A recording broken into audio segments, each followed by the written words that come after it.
বলছি ফটোগ্রাফার যারা হয় তারা অনেক কিছু জানে, সিরিয়াসলি। সেটা কিন্তু আমরা অ্যাজ এ নর্মাল মানুষ অনেক কিছু জানি না। তো আমার যে ফটো বা ভিডিও যে তুলে দেয় আর কি, সে হচ্ছে রাজু। আসো রাজু। এ অসাধারণ ফটো তুলে দেয়, আমার ভিডিও তুলে দেয়, এবং অনেকেরই, আমাদের বন্ধু বান্ধব অনেকেরই ফটো ভিডিও তুলে দেয়।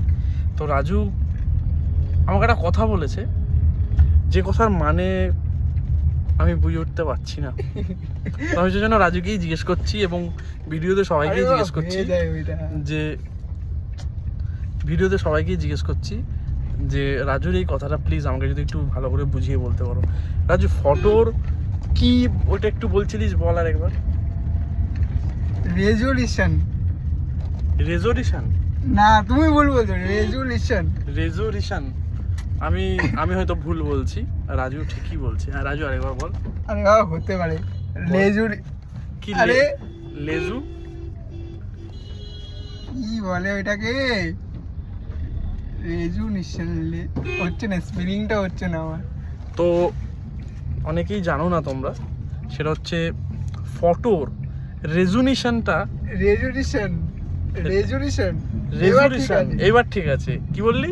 রেজুলেশন ঠিক নেই। রেজুলেশনটা তাই তো, রেজুলেশন। জানি না।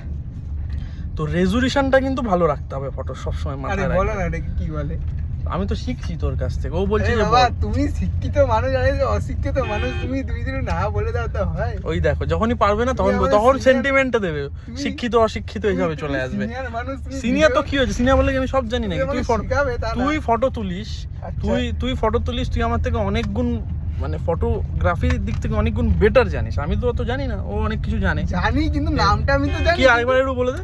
রেজুলেশন। এইবার ঠিক হয়েছে। সবাই কিন্তু মনে রাখবে, ফটো রেজুলেশনটা কিন্তু খুব দরকার, নাহলে কিন্তু খুব মুশকিল। ওকে, ঠিক আছে, টাটা।